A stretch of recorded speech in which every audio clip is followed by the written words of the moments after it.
तो आप सभी का इस वंदे भारत चैनल में स्वागत है। और आज का टॉपिक है नाउन। तो इतनी शिद्दत से पढ़िएगा कि ये वास्तव में बन जाए एक था नाउन। तो आज का टॉपिक है नाउन से रिलेटेड, जिसका एक पार्ट आप ऑलरेडी पढ़ चुके हैं। अब ये दूसरा पार्ट है जो कि सभी बच्चों के लिए इम्पोर्टेंट है।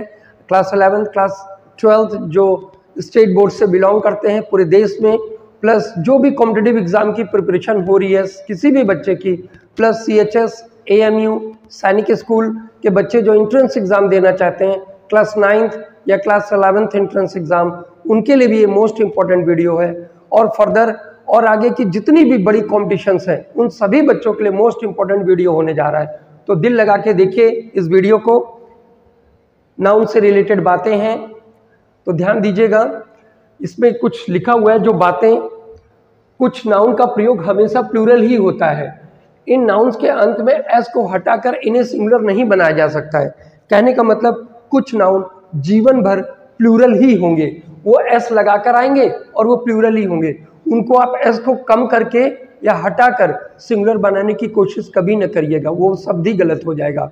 वो हमेशा एस लगाकर आएंगे और उसकी मीनिंग प्लूरल फॉर्म में होगी और वर्ब भी उसके साथ प्लूरल ही लगेगा। वो जो शब्द है वो ऑलरेडी एस लगाकर ही आएगा, वो वैसा ही रहेगा और उसमें आप एस को हटा नहीं सकते हैं क्योंकि वो पहले प्लूरल का शब्द है और वर्ब भी उसमें प्लूरल फॉर्म में ही आएगी। नेक्स्ट थिंग, ये जो भी बातें हैं जैसे लिखा हुआ है आई ग्लासेस या गॉगल्स या स्पेक्टिकल्स, या समझ लीजिए spectacles, eye glasses, goggles, binoculars मतलब दूरबीन होता है, बाइनोकुलर्स मतलब दूरबीन। ये देखिएगा अब ये दो पार्ट में है, ये डबल पार्ट में है, तो इसके साथ प्लूरल वर्ब आएगी।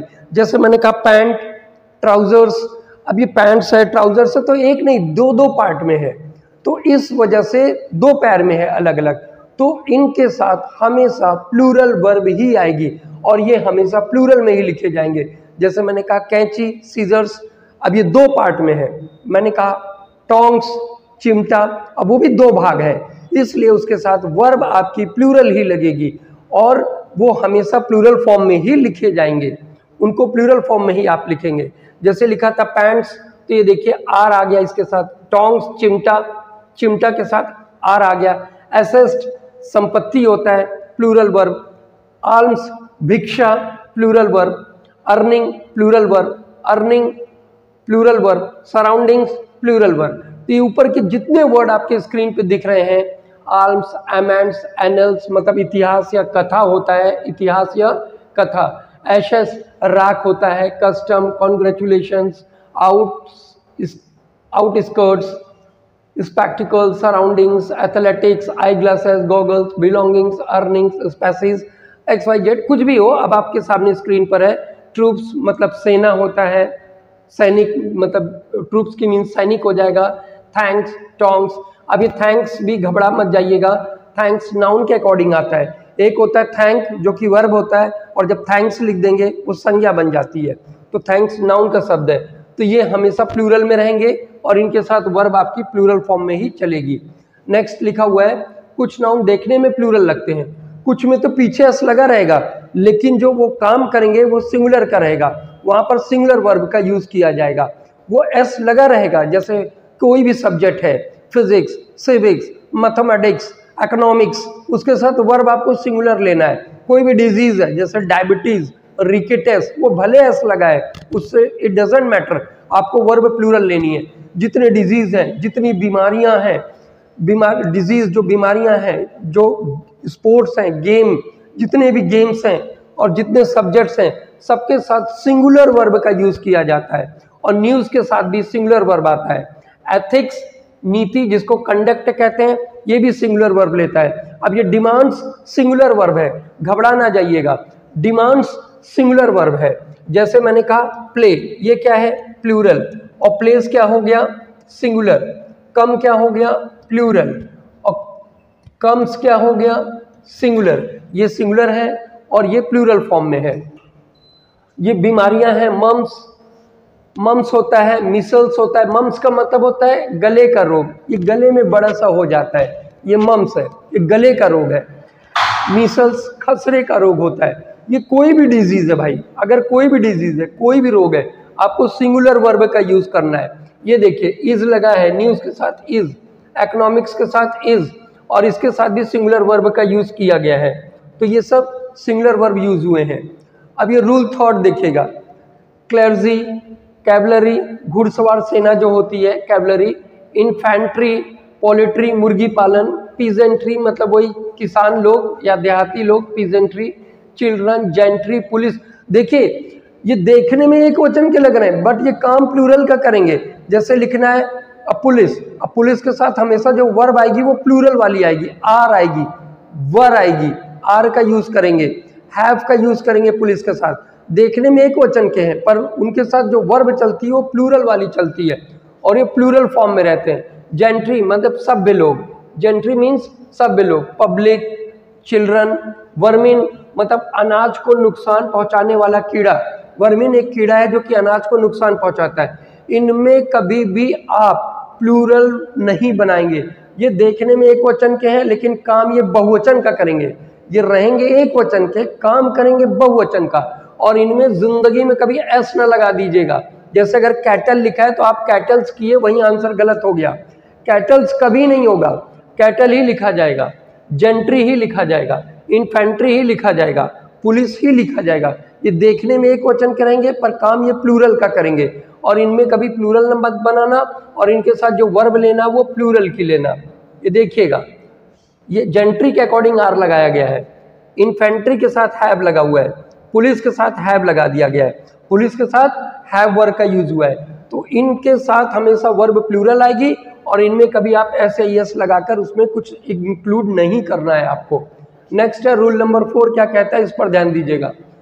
कुछ नाउन का प्रयोग केवल सिंगुलर फॉर्म में होता है, मतलब ये हमेशा सिंगुलर ही होंगे, इनको आप कभी प्लूरल ना कर दीजिएगा।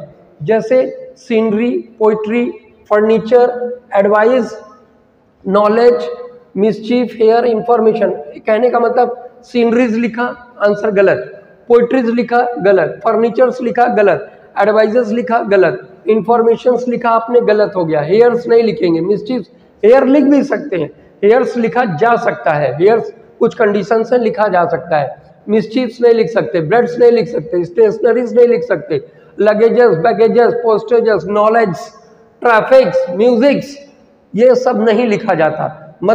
मतलब इनको प्लूरल फॉर्म में आप नहीं करेंगे। और किसी हद तक अगर इनको बहुवचन बनाना भी पड़ गया तो आगे जो भी वर्ड लगे हैं प्लूरल बनाने के लिए वो भले लगा दो, फिर भी इनमें एस नहीं लगेगा। कहने का मतलब जो एग्जाम में है, बस एक लिमिटेड कोर्स है, उनकी इतनी ही क्षमता रहती है, इसी टाइप का क्वेश्चन देते हैं, वो जानबूझकर इंफॉर्मेशंस करेंगे, हेयर्स कर देंगे, मिसचीफ्स कर देंगे, ब्रेड्स कर देंगे, stationeries, sceneries, poetries, furnitures, advises, baggages, luggages, traffics, music, jewelleries, ऐसे करके वो एस लगा देंगे। तुरंत जान जाना यहीं पर एरर है, यहीं पर वो सिंटेक्स का क्वेश्चन है, यहीं पर फॉल्ट आई है। जहां एस लगा वहीं गलत हो गया, आप जान जाइएगा। इनमें यही गलतियां रहेंगी, आप ध्यान रखिएगा। और ये अनकाउंटेबल माने जाते हैं, और ये अनकाउंटेबल है तो इनके साथ सिंगुलर वर्ब का यूज करेंगे और इनमें आर्टिकल ए एन का यूज भी नहीं होगा। हाँ, कुछ कंडीशंस में आपको आर्टिकल द का यूज कर लेना है। जब चीज स्पेसिफिक हो, जब उसको एम्फेसिस किया जाए तो आर्टिकल द का यूज किया जा सकता है। इस चीज को ध्यान रखिएगा। ये अनकाउंटेबल नाउन, अनकाउंटेबल का कभी प्लूरल नहीं बनेगा, अनकाउंटेबल के पहले कोई आर्टिकल नहीं लगेगा, लेकिन द आर्टिकल इसमें लग भी सकता है। जब चीज को एम्फेसिस किया जाए, उसको कुछ स्पेसिफिक बना दिया जाए तो आर्टिकल द का यूज किया जा सकता है। जैसे द मिसचीफ, द सीनरी, तो द इंफॉर्मेशन, ए एन का यूज बिल्कुल नहीं होगा। कुछ कंडीशंस में द का यूज करेंगे, जब चीज को स्पेसिफिक या कुछ उसको एम्फेसिस किया जाए तो लगाया भी जा सकता है। जी, जो बातें मैंने बताई थी वही स्क्रीन पर भी लिखा है। उक्त नाउन्स को कभी एस लगाकर प्लूरलाइज नहीं किया जाता है। जैसे सीनरीज, इंफॉर्मेशन, फर्नीचर, हेयर्स इत्यादि लिखना गलत है, ये ऐसा नहीं लिखा जाता है। लेकिन हेयर्स कभी कभी लिख दिया जाता है। जब पूरे बालों की बात होगी तो हेयर ही रहेगा। अगर मैंने कहा आपके सर पे 2 बाल सफेद हैं या 2 बाल काले हैं, तो ऐसे हालात में आप हेयर्स कर सकते हैं और प्लूरल वर्ब भी लगा सकते हैं। वैसे जनरली हेयर अनकाउंटेबल है, वो सिंगुलर फॉर्म में रहेगा और वर्ब भी सिंगुलर ही लगेगी, मतलब उसको हेयर ही लिखा जाएगा। नेक्स्ट क्वेश्चन है जी, अगर इसको किसी हद तक उनने अगर प्लूरल बनाने की भी कोशिश की, देख लीजिएगा, अगर इसको प्लूरल बनाने की भी कोशिश कर दी, अगर इसको प्लूरल बनाने की भी कोशिश कर दी, इसको प्लूरल बनाने की कोशिश कर दी, फिर भी वहां पर ज्वेलरीज, फर्नीचर्स, इंफॉर्मेशन नहीं हो सकता। अगर उसको किसी तरह कहा कि बहुत सारे संदेश मिले या बहुत सारे फर्नीचर या बहुत सारी ज्वेलरी, इस कंडीशन में भी अगर उन्होंने कुछ लिख दिया तो भी उसमें प्लूरल फॉर्म नहीं बनेगा। कहने का मतलब स्टेशनरीज, ब्रेड्स ये सब कभी हो ही नहीं सकता, भले उसके पहले कुछ प्लूरल वाले वर्ड यूज कर दिए जाए उनको प्लूरल बनाने के लिए, फिर भी वो प्लूरल मान लिया जाएगा, लेकिन एस इसमें नहीं लगेगा। ज्वेलरीज, फर्नीचर, ऐसा कभी जीवन में नहीं लिखा जाएगा। नेक्स्ट इंपॉर्टेंट थिंग, यदि हेयर का प्रयोग काउंटेबल की तरह हो तो हेयर्स हो सकता है, जैसा मैंने पहले ही बता दिया, 1 हेयर 2 हेयर्स ऐसा लिखा जा सकता है। I need your 2 grey hairs, यहाँ ग्रे का मतलब है व्हाइट, मुझे आपके 2 सफेद बाल चाहिए, मुझे आवश्यकता है तुम्हारे 2 सफेद बालों की। तो यहाँ पर आप हेयर को हेयर्स कर सकते हैं और वर्ब भी आप प्लूरल लगा सकते हैं हेयर की कंडीशन में। नेक्स्ट, उपरोक्त मतलब ऊपर के नाउन का प्लूरल कभी नहीं होता, इनके पहले एन का यूज भी नहीं होगा, जो मैं पहले ही बता चुका हूं। निश्चित नाउन के पहले द का यूज हो सकता है। Uncountable noun singular verb, uncountable noun no article, लेकिन कुछ हद तक द का यूज किया जा सकता है जब वो चीज निश्चित हो जाए, एम्फेटिक किया जाए, उसको कुछ स्पेसिफिक बनाया जाए तो किया जा सकता है। अब रूल 5 हमारा क्या कह रहा है, 100, 1000, दर्जन, स्कोर, मिलियन, बिलियन, इन शब्दों के पहले अगर गिनती आ गई 2 3 4 5 6 7 8 तो ये कभी जिंदगी में प्लूरल नहीं बनेंगे, ध्यान दीजिएगा। अगर दर्जन है उसके पहले 3 4 5 6 लगा दिया तो दर्जन्स नहीं होगा। 100 के पहले 5 6 7 8 लगा दिया तो हंड्रेड्स नहीं हो सकता। 1000 के पहले 3 4 5 6 8 लगा दिया तो थाउजेंड्स नहीं हो सकता। अगर 100, 1000, बिलियन, मिलियन, दर्जन, स्कोर, इनके पहले अगर कभी भी आपने एस मतलब गिनती लिख दी तो इनका कभी प्लूरल बनेगा नहीं, इस चीज को ध्यान रखना। जैसे 3 है तो आप इसको दर्जन्स नहीं लिख सकते जीवन भर, अगर 5 है तो यहाँ आप हंड्रेड्स नहीं लिख सकते जीवन भर, आप कभी भी यहाँ पर आप इसको ऐसे नहीं लिखेंगे। लेकिन अगर गिनती ना हो, 100, 1000, दर्जन के पहले गिनती ही ना आए, तब आप उसमें एस लगाएंगे और बगल में ऑफ आपको जरूर मिलेगा। हंड्रेड्स, क्या इसके पहले 1 2 3 4 5 6 7 8 है? नहीं, इसलिए ये हंड्रेड्स हो गया। 1000 के पहले 2 3 4 5 6 7 8 लिखा है? नहीं, इसलिए ये प्लूरल हो गया। दर्जन के पहले 2 3 4 5 6 7 8 लिखा है? बिल्कुल नहीं, इसलिए दर्जन्स हो गया और इसके पीछे ऑफ लगा रहेगा।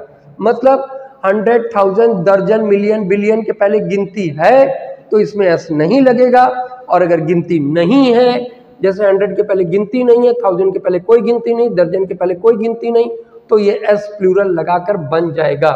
ये रहा आपका 5th रूल। अब हम आ गए रूल नंबर 6। यदि एक प्रपोजिशन हो, प्रपोजिशन के आगे पीछे सेम टू सेम नाउन हो, बीच में एक प्रपोजिशन हो और आगे और पीछे सेम नाउन हो, एक ही संज्ञा, आगे भी वही और पीछे भी वही, सेम टू सेम नाउन आ जाए और बीच में एक प्रपोजिशन आ जाए, तो उस हालात में क्या करना, उसको कभी प्लूरल मत करना जीवन भर, और जो वर्ब आएगी वो एक वचन की आएगी, सिंगुलर वर्ब आएगी। अगर एक प्रपोजिशन हो और सेम टू सेम नाउन आ जाए, वही नाउन आगे वही नाउन पीछे, तो जीवन में उसको कभी प्लूरल मत बनाना, एस मत लगाना। पेपर में जिंदगी भर वो प्लूरल बना के देंगे और आप वहीं समझ जाना एरर आ गया, गलती आ गई, वहीं पर फॉल्ट है। और वर्ब जो लेंगे वो एक वचन की लेंगे, इस पे ध्यान रखिएगा। चलिए, एक नाउन है और वही नाउन फिर आ गया, बीच में प्रपोजिशन, रो और फिर रो और बीच में एक प्रपोजिशन, डोर एक नाउन है फिर एक डोर, शिप एक और फिर शिप, सेम नाउन आगे और पीछे, बीच में एक प्रपोजिशन, तो कभी भी टाउन्स टाउन्स, रोज रोज, डोर्स डोर्स, शिप शिप्स, ऐसा कुछ जीवन में नहीं बनेगा। और जो वर्ब लगेगी वो सिंगुलर लगेगी। अगर वर्ब लगेगी सिंगुलर, जैसे आपने देखा वाज एक सिंगुलर वर्ब, लुक्स ये भी एक वचन की, इसको सिंगुलर बोलेंगे, इज ये भी सिंगुलर वर्ब है। अगर वर्ब लगेगी एक वचन की लगेगी और उसका कभी जीवन में प्लूरल नहीं बनेगा। लिखा हुआ है इस तरह के वाक्यों में towns after towns, rose upon rose, doors to doors या शिप्स आफ्टर शिप्स लिखना बिल्कुल गलत है, पूरी तरह गलत है। इसमें कभी भी एस नहीं लगेगा और पेपर में इतना ही देते हैं, इतना ही देंगे वो पेपर में। इसको प्लूरल बनाएंगे आप, उसको प्लूरल समझ लेना गलत है, उसको सिंगुलर बना देना और हेल्पिंग वर्ब आप क्या कर देना, सिंगुलर का यूज कर देना। अब रूल 7 क्या बता रहा है, चलिए ध्यान देते हैं। यदि कलेक्टिव नाउन हो, जो कलेक्टिव नाउन हो, जो कोई एक चीज हो या कोई एक नाम हो, लेकिन उसमें लोग कई होते हैं, चीज तो एक होती है, नाम एक होता है, लेकिन उसमें लोग बहुत सारे होते हैं, उसको कलेक्टिव नाउन कहते हैं। जो कलेक्टिव नाउन है, अगर वो एक यूनिटी होती है, सब मिलकर एक होते हैं, तो वहां पर सिंगुलर वर्ब का यूज करते हैं। अगर उनमें एकता नहीं होती है, यूनिटी नहीं होती है, सब बिखरे होते हैं, अलग होते हैं किसी बात पर, तो वहां पर प्लूरल वर्ब का यूज किया जाता है। जैसे कलेक्टिव नाउन सामूहिक रूप से सब लोग किसी बात पर एक हैं, सामूहिक रूप का बोध कराता है, सामूहिक रूप में यूनिटी होती है, तो वर्ब आपका सिंगुलर लग जाएगा। लेकिन अगर वही कलेक्टिव नाउन सब बटे रहते हैं, एक दूसरे से अलग होते हैं, किसी के विचार अलग हैं और किसी बात पर संतुष्ट नहीं है, सब बिखरे बिखरे हैं, अलग हैं सबके विचार, तो वहां पर वर्ब प्लूरल में आ जाती है, जो कि यहाँ बताया जा रहा है। Committee were one on this point. अब इस पॉइंट पर सब लोग एक हैं, जब किसी बात पर सब लोग एक हो गए तो वहां पर सिंगुलर वर्ब लग जाएगी, जैसा कि ये है। पहला वाला वाक्य गलत था और दूसरा आपका सही करके मैंने समझा दिया है, क्योंकि किसी बात पर सब लोग एक हो गए हैं, जब एक हो गए हैं तो सिंगुलर वर्ब, और जब बिखरे रहेंगे, अलग रहेंगे, तो प्लूरल वर्ब। यहाँ पर कमिटी डिवाइड हो गई है, क्या हो गई है, वो डिवाइड हो गई है किसी पॉइंट पर, मतलब किसी में एकता नहीं है, यूनिटी नहीं है। ऐसे हालात में कलेक्टिव नाउन प्लूरल वर्ब भी ले सकता है। तो ये फिक्स नहीं है कि कलेक्टिव नाउन सिंगुलर ही लेगा, ये मैंने नहीं कहा। कलेक्टिव नाउन सिंगुलर भी ले सकता है, प्लूरल भी ले सकता है, वो सेंटेंस के अकॉर्डिंग है। अगर सब लोग मिलकर किसी बात पर एक हैं तो सिंगुलर वर्ब, अगर सब अलग हो गए हैं, सबके विचार अलग हैं, मत अलग है, तो वहां पर आपको क्या कर देना है, प्लूरल वर्ब कर देना है, जब सबके विचार अलग हैं। One more important thing which you have to learn, rule number 8 में क्या लर्न करना है, थैंक्स और थैंक। ऑलरेडी मैंने बताया थैंक्स एक नाउन है और थैंक एक वर्ब है। थैंक्स जब लिखा जाता है तो उसका मतलब होता है संज्ञा, थैंक यू का short form thanks, thank you का शॉर्ट फॉर्म थैंक्स हो जाएगा। तो थैंक्स एक संज्ञा है और थैंक एक क्रिया है। अब इस पे देखिए, I convey my thank for he support. देखिए आई कन्वे मतलब मैं सपोर्ट करता हूं या आभार व्यक्त करता हूं उसके समर्थन के लिए, उसने जो मेरे को समर्थन किया उसके लिए मैं अपना आभार व्यक्त करता हूं, ऐसा करके लिखा है, या मैं अपना धन्यवाद देता हूं उसके सपोर्ट के लिए। तो कहने का मतलब पहले ये देखिए, गलती यहाँ पर है, अब आप बिल्कुल समझ नहीं पा रहे कि क्यों यहाँ पर फॉल्ट आ गई। माई क्या होता है, एडजेक्टिव होता है। अब ये मत बोल देना कि माई, हीज, हर, योर प्रोनाउन होता है, अब ये सब नहीं करिएगा। ये पॉजेसिव एडजेक्टिव है, पॉजेसिव प्रोनाउन नहीं है। माई, हीज, हर, योर, आवर, दियर, ये पॉजेसिव एडजेक्टिव माने जाते हैं और एडजेक्टिव अपने साथ जीवन भर नाउन लेता है। तो माई एक पॉजेसिव एडजेक्टिव है, जबकि आपको लग रहा होगा कि माई एक प्रोनाउन है, हीज एक प्रोनाउन है। जी ध्यान दीजिएगा, कौन सा प्रोनाउन है, पॉजेसिव प्रोनाउन है, लेकिन आपको जो लग रहा है वैसा वो जीवन में नहीं होता है। माई, हीज, हर, योर, आवर, दियर, ये पॉजेसिव एडजेक्टिव है, ये विशेषण है और विशेषण के बाद जिंदगी भर नाउन होगा। तो इसका मतलब थैंक जिसको तुमने वर्ब समझ लिया वो वर्ब है ही नहीं। आपको लगेगा कि थैंक ये तो क्रिया है, क्रिया है ही नहीं, उसका नाउन चाहिए, और माई के बाद जब नाउन चाहिए तो इसको आपको थैंक्स करना पड़ेगा, जो कि आंसर है और आपका आंसर सही हो गया, क्योंकि एडजेक्टिव अपने पास जीवन भर नाउन लेता है, और जैसे मैंने थैंक्स किया वो संज्ञा बन गया और आपका आंसर सही बन गया। ठीक है, नेक्स्ट एपोस्ट्रोफी का यूज करके देख ले रहे हैं। एपोस्ट्रोफी जब एक नाउन का दूसरे नाउन से हक हो या रिलेशन हो तो वहां पर एपोस्ट्रोफी एस लगाया जाता है, और एपोस्ट्रोफी एस लिविंग को बिलोंग करता है। एपोस्ट्रोफी एस लिविंग थिंग के लिए होता है, जैसे मोहन का हक है इस किताब पर, गाय का हक है उसके सींगों पर, या गाय का रिलेशन है उसकी हॉर्न पर। वुमेन्स पर्स, इसका एक नाउन जब दो नाउन हो और बीच में एपोस्ट्रोफी एस लगा हो तो उसका मतलब होता है क, की, के, बट लिविंग थिंग में। और अगर नॉन लिविंग थिंग होता है, निर्जीव होती है, तो वहां ऑफ का यूज कर दिया जाता है। तो जब एक नाउन का दूसरे नाउन से रिश्ता हो, रिलेशन हो या उसके ऊपर हक हो तो एपोस्ट्रोफी एस का यूज करते हैं और हिंदी निकलती है क की के। बट अगर नॉन लिविंग होगा तो आप एपोस्ट्रोफी एस न लगाकर ऑफ का यूज कर लेंगे। ये बातें आपको यहाँ समझा दी गई हैं, ये सारी बातें आपको यहाँ बताई गई हैं।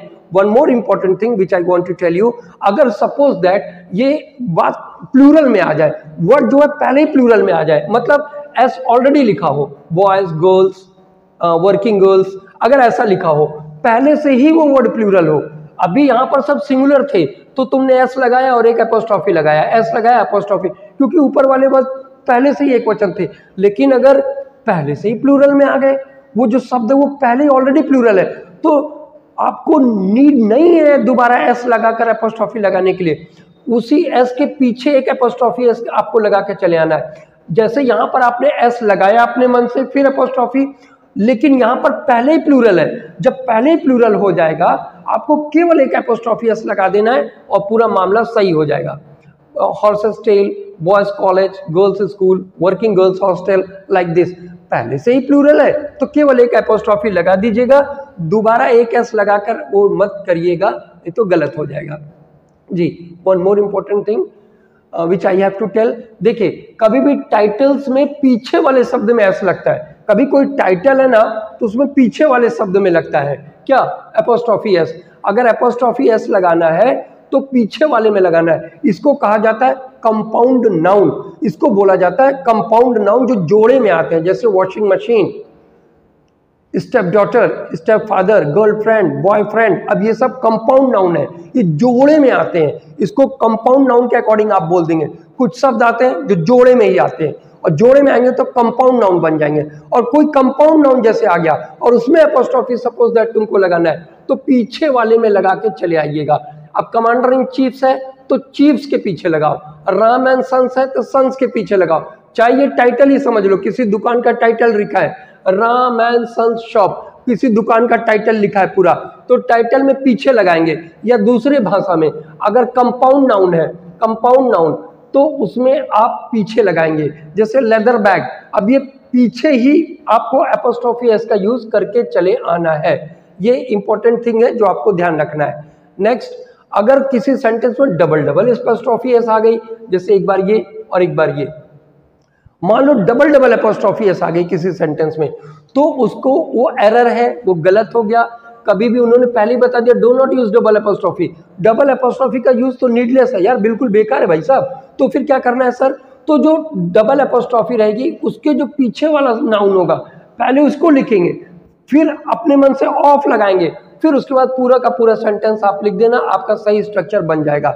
अगर एक एपोस्ट्रोफी, दोबारा एपोस्ट्रोफी, तो दूसरे एपोस्ट्रोफी के बाद जो नाउन लिखा हुआ है पहले उसको लिख लो, उसके पहले आप द लगा लीजिएगा, जो बिल्कुल ठीक है, फिर ऑफ लिखना, उसके बाद माई, वाइफ, सेक्रेटरीज, ये पूरा का पूरा लिख लेना। दोबारा मदर ना मत लिखना, ये मदर है ये मत लिखो, क्यों नहीं लिखेंगे, क्योंकि वो तो तुम पहले ही लिख चुके हो, तो दोबारा सेक्रेटरी के बाद मदर्स नहीं लिखो क्योंकि वो पहले तुम लिख चुके हो, तो इस चीज पे जरा गौर करिएगा। फिर देखो एक एपोस्ट्रोफी और एक और बार एपोस्ट्रोफी, हमने कहा डबल एपोस्ट्रोफी नहीं हो सकता, डबल एपोस्ट्रोफी का यूज नहीं किया जाता।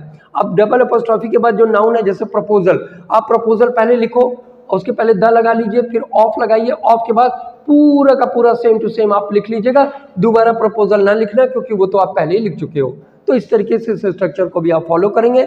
नेक्स्ट, एनीबॉडी, समबॉडी, जैसे कि ये होता है इंडेफिनिट प्रोनाउन, जैसे मैंने कहा anyone, anybody, someone, somebody, something, no one, nobody, nothing, everyone, everybody, everyone, everything, ये जो थिंग है ये तो नॉन लिविंग हो गया, इनको छोड़ दीजिए आप। एवरीथिंग, समथिंग, नथिंग, एनीथिंग, ये तो नॉन लिविंग के लिए होता है। बाकी जो है someone, somebody, everyone, everybody, no one, nobody, anyone, anybody, ये सब जो है अगर इसमें एपोस्ट्रोफी लगानी है, ये लिविंग थिंग है, जो मैंने बोला ये लिविंग थिंग है, और जिसके पीछे थिंग लगा रहता है, एवरीथिंग, नथिंग, वो नॉन लिविंग है। अगर लिविंग थिंग में आपको एपोस्ट्रोफी लगाना है तो पीछे लग जाता है, पीछे की तरफ लगाइएगा। एवरीवन तो एवरीवन्स, नो वन तो नो वंस, एवरीबॉडीज तो एवरीबॉडीज, नोबडी तो नोबडीज, ये ध्यान दीजिएगा।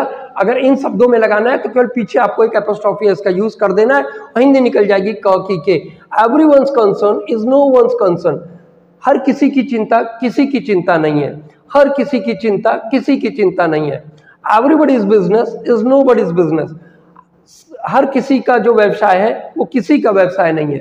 हर किसी का व्यवसाय वो किसी का व्यवसाय नहीं है। अब कहने का मतलब है, जैसे अगर कोई काम है उसकी जिम्मेदारी सब लोगों की होती है, तो वास्तव में कोई भी उसका वास्तविक जवाबदेही नहीं होता है। अगर कोई काम है और उसके लिए सभी लोग पूरे के पूरे लोग जिम्मेदार हैं, कोई काम के लिए सब जिम्मेदार है, तो अगर वास्तव में देखा जाए तो किसी गलती के लिए कोई एक आदमी अपनी गलती नहीं मानेगा, उस गलती के लिए कोई एक आदमी अपना जवाबदेही नहीं होगा, क्योंकि वो एक काम जो है सबकी जिम्मेदारी पे था, तो उसकी गलती के लिए कोई एक आदमी जवाबदेही नहीं होता है। ये मतलब है इसका।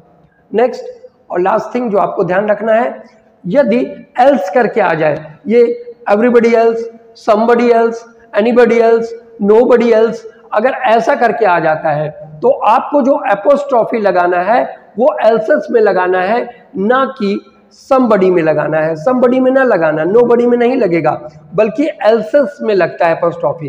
ये ध्यान रखिए, यदि इनके बाद एल्स आ गया, समबडी, नोबडी, एवरीबडी के बाद एल्स आ गया, तो एपोस्ट्रॉफी को एल्स के साथ लगाते हैं। जो एपोस्ट्रॉफी लगती है एल्स के साथ, ये समबडी, नोबडी, एनीबडी, एनीवन, इनके साथ एल्स, इनके साथ एपोस्ट्रॉफी नहीं लगी, बल्कि जो एपोस्ट्रॉफी लगेगी वो एल्स में लगेगी। जो एपोस्ट्रॉफी एस लगाएगा वो एल्स में लगेगा। या देखिए यहाँ समबडीज एल्सेस या नोबडीज एल्स लिखना गलत होगा। उन्होंने क्या कर दिया, समबडी में ही लगा दिया एपोस्ट्रॉफी, जो कि गलत है। नोबडी में ही एपोस्ट्रॉफी लगा दिया, जो कि पूरी तरह गलत हो गया है। जब एल्स, अगर एल्स ना होता तब तो आप नोबडी में ही लगा लीजिए, समबडी में ही लगा लीजिए, लेकिन जब एल्स शब्द उसमें जोड़ दिया जाएगा तो आपको एल्स में एपोस्ट्रॉफी एस का यूज करना है। इस चीज पे आप गौर करिएगा। तो इस तरीके से ये नाउन का पार्ट 2 समाप्त हुआ। तो इन सभी बच्चों के लिए, पूरे हिंदुस्तान के जो 11th 12th स्टेट बोर्ड से बिलोंग करते हैं, उन सभी बच्चों के लिए मोस्ट इंपॉर्टेंट वीडियो है। प्लस जो भी मैंने कहा सैनिक, CHS, AMU या जो भी बड़ी से बड़ी हिंदुस्तान के किसी भी कॉम्पिटिटिव बच्चे बैठते हैं किसी एग्जाम में, उन सब के लिए मोस्ट इंपॉर्टेंट वीडियो था। तो मिलते हैं आपसे नेक्स्ट वीडियो में। जय हिंद, जय भारत।